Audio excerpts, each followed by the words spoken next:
Bismillahirrahmanirrahim. Assalamualaikum warahmatullahi wabarakatuh. Alhamdulillahirrabbilalamin. Alhamdulillah kita masih diberi kesempatan untuk bisa melakukan kegiatan pada hari ini. Salawat dan salam tak lupa kita haturkan kepada Nabi Muhammad SAW. Allahumma sholli ala Muhammad wa ala ali Muhammad. Baiklah Ibu dan rekan-rekan semua yang terhormat, dosen pengampu mata kuliah Fisiologi Tumbuhan yaitu Dr. Violeta SI dan MSI dan rekan-rekan semua. Baiklah, kami dari kelompok 12 akan menampilkan hasil kegiatan praktikum tentang imbibisi, yang mana anggota kelompoknya terdiri dari saya sendiri Rahmiati dan rekan saya Nova Ramadhani. Untuk penampilan pertama akan disampaikan oleh rekan saya Nova Ramadhani. Kepada Nova, disilahkan. Terima kasih kepada moderator. Baiklah, saya akan mempresentasikan hasil praktikum saya tentang imbibisi, yaitu pengaruh macam substrat terhadap imbibisi. Tujuan praktikumnya yaitu mengetahui bagaimana proses terjadinya imbibisi. Yang kedua, mengetahui faktor yang mempengaruhi imbibisi. Waktu dan tempatnya, hari atau tanggal pada hari Jumat, tanggal 1 Oktober 2021, pukul 13.20 sampai 15.50, tempatnya di rumah saya, Jorong Kebunan Limo, Batangarau, Tanah Datar. Imbibisi adalah penyerapan air oleh benda-benda yang padat atau agak padat, karena benda-benda tersebut mempunyai suatu zat penyusun dari bahan yang berupa koloid. Ada banyak hal yang merupakan proses penyerapan air yang terjadi pada makhluk hidup, misalnya penyerapan air dalam tanah oleh akar tanaman. Namun penyerapan yang dimaksud di sini yaitu penyerapan air oleh biji kering. Hal ini juga banyak kita jumpai di kehidupan kita sehari-hari, yaitu proses pembibitan tanaman padi. Pembuatan kecambah toge, biji kacang hijau terlebih dahulu direndam dengan air. Pada peristiwa perendaman inilah terjadinya proses imbibisi oleh kulit biji tanaman tersebut. Jika hanya itu, proses imbibisi juga memiliki kecepatan penyerapan air yang berbeda-beda untuk setiap biji tanaman. Adapun faktor yang mempengaruhi kecepatan penyerapan air oleh biji adalah yang pertama, permeabilitas kulit atau membran biji. Yang kedua, konsentrasi air. Karena air masuk secara difusi dari konsentrasi rendah ke tinggi, maka konsentrasi larutan di luar biji tidak lebih pekat dari dalam biji. Yang ketiga, suhu air. Suhu air tinggi sama dengan energi mengikat. Difusi air meningkat sehingga kecepatan penyerapan tinggi. Yang keempat, tekanan hidrostatik. Ketika volume air dalam membran biji telah sampai pada batas tertentu, akan timbul tekanan hidrostatik yang mendorong keluar biji, sehingga kecepatan penyerapan air menurun. Yang kelima, luas permukaan biji yang kontak dengan air, berbanding lurus dengan kecepatan penyerapan air. Yang keenam, daya intermolekuler. Makin rapat molekul-molekulnya, makin sulit air diserap oleh biji. Yang ketujuh, spesies dan varietas, berhubungan dengan faktor genetik yang menentukan susunan kulit biji. Yang kedelapan, tingkat kemasakan. Biji makin masak, kandungan air berkurang, kecepatan penyerapan air meningkat. Yang kesembilan, komposisi kimia biji. Yang kesepuluh, umur. Berhubungan dengan lamanya penyimpanan, makin lama disimpan, makin sulit penyerapan air. Alat dan bahannya. Yang pertama alat. Alat untuk praktikum ini terdiri dari timbangan, gelas plastik, stopwatch, dan kertas tisu atau tisu. Bahannya yaitu kacang kedelai, kacang hijau, dan air.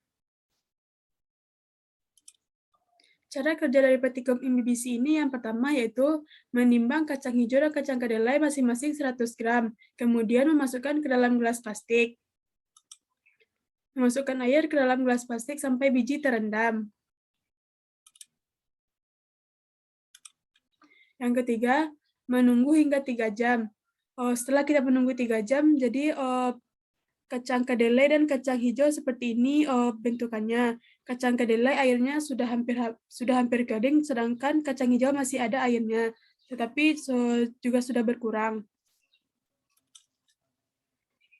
Ini yang keempat, cara kerjanya itu mengeluarkan biji dari dalam gelas plastik. Yang cara kelima itu mengelap kacang hijau dan kacang kedelai hingga dengan tisu hingga kering. Yang keenam, menimbang berat masing-masing biji. Setelah ditimbang dan ternyata beratnya bertambah. Dan berat kacang hijau dengan kacang kedelai itu jauh berbeda. Perbandingannya yaitu kacang hijau awal beratnya 100 gram, setelah ditunggu 3 jam, maka beratnya menjadi 160 gram. Kacang kedelai awalnya yaitu 100 gram, setelah ditunggu selama 3 jam, beratnya menjadi 180 gram.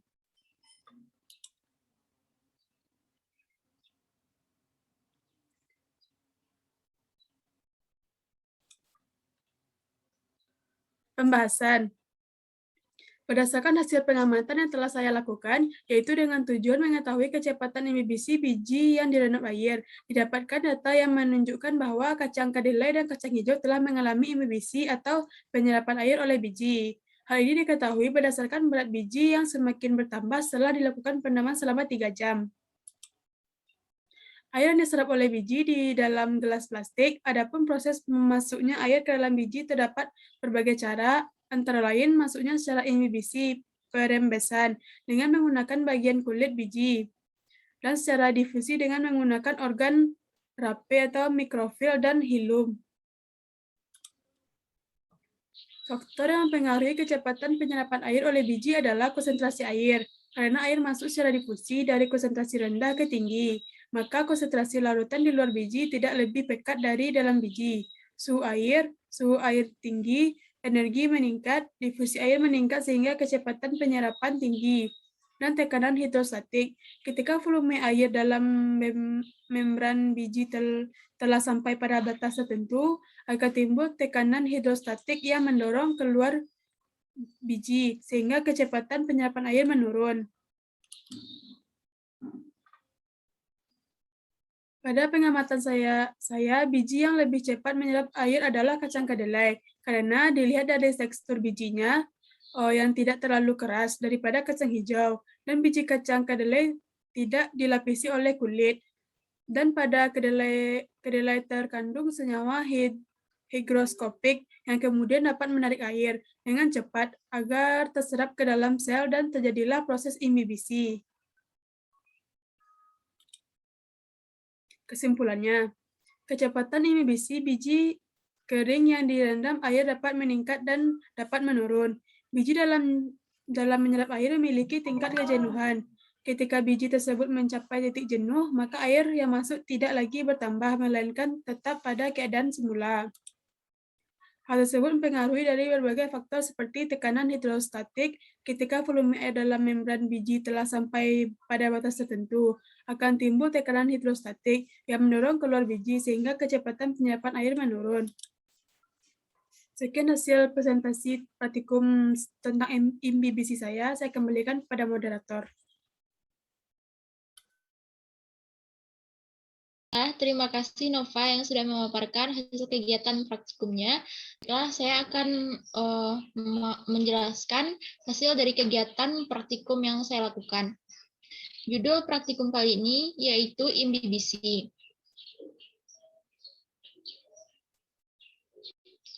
Adapun tujuan dari melakukan kegiatan praktikum ini yaitu untuk mengetahui bagaimana terjadinya proses imbibisi pada percobaan yang dilakukan. Waktu dan tempat, hari Jumat, tanggal 1 Oktober 2021, jam 13.20 sampai 15.50. Tempat di Jorong Gantiang, Telatang Kamang, Kabupaten Agam. Dasar teori, imbibiasi adalah peristiwa di mana perpindahan molekul-molekul air di dalam suatu zat lain lewat lubang atau pori yang cukup besar dan molekul air itu menetap di dalam zat tersebut. Imbibiasi adalah tahap pertama yang sangat penting karena menyebabkan peningkatan kandungan air yang diperlukan untuk memicu perubahan biokimia dalam benih sehingga benih akan berkecambah. Dalam proses perkecambahan, endosperma beroperasi sebagai kunci jaringan yang mengendalikan perkecambahan.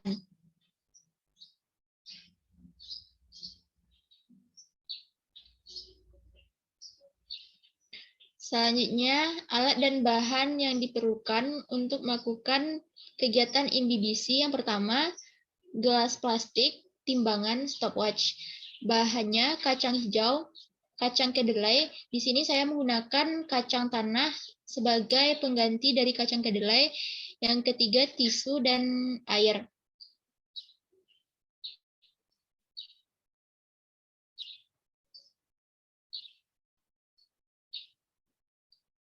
Cara kerja untuk melakukan kegiatan ini, yang pertama, menimbang masing-masing biji sebanyak 100 gram, kemudian memasukkan ke dalam gelas plastik.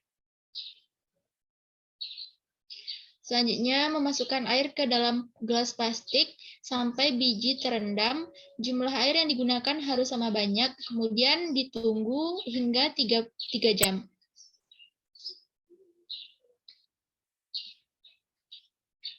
Setelah 3 jam, mengeluarkan biji dari dalam gelas plastik dan mengeringkan kelebihan air dengan menggunakan kertas tisu. Tahap selanjutnya, menimbang kembali berat masing-masing biji. Selanjutnya, membandingkan jumlah air yang diserap oleh masing-masing biji tersebut.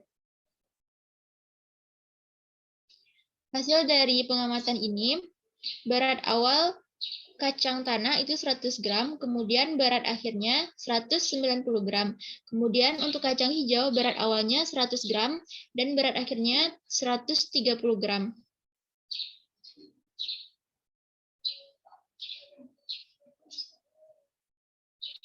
Nah, pembahasannya, praktikum kali ini tentang imbibisi yang dilakukan secara sederhana di rumah dengan tujuan untuk mengetahui proses terjadinya imbibisi. Cara yang dilakukan yaitu biji kacang direndam di dalam air dalam waktu kira-kira 3 jam. Kemudian kacang akan kelihatan mengembang. Hal ini disebabkan karena biji kacang kemasukan molekul-molekul air sampai mencapai kondisi yang kenyang di mana tidak ada defisit air.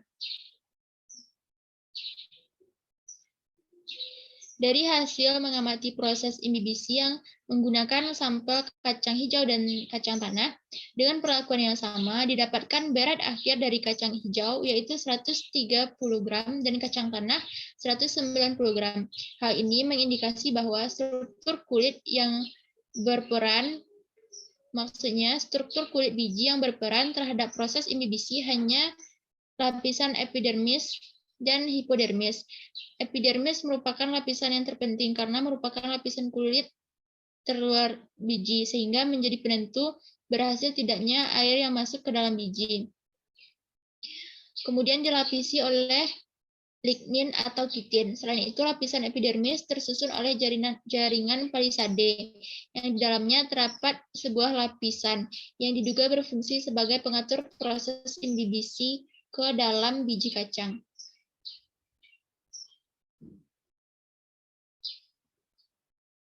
Selanjutnya, kesimpulan yang didapatkan, proses imbibisi adalah peristiwa penyerapan air yang dilakukan oleh dinding serta protoplasma sel dan lingkungan luar. Dari hasil mengamati proses imbibisi yang menggunakan sampel kacang hijau dan kacang tanah dengan perlakuan yang sama, didapatkan selisih berat dari kacang hijau 30 gram dan kacang tanah 90 gram. Hal ini mengindikasi bahwa struktur kulit biji berperan terhadap proses imbibisi. Lapisan epidermis dan hipodermis. Epidermis merupakan lapisan yang terpenting karena merupakan lapisan kulit terluar biji, sehingga menjadi penentu berhasil tidaknya air masuk ke dalam biji. Sekian hasil kegiatan praktikum saya. Mohon maaf jika ada kesalahan. Baiklah, terima kasih atas perhatiannya. Kami mohon maaf jika ada kekeliruan ataupun kesalahan atas penyampaian. Kami ucapkan terima kasih. Assalamualaikum warahmatullahi wabarakatuh.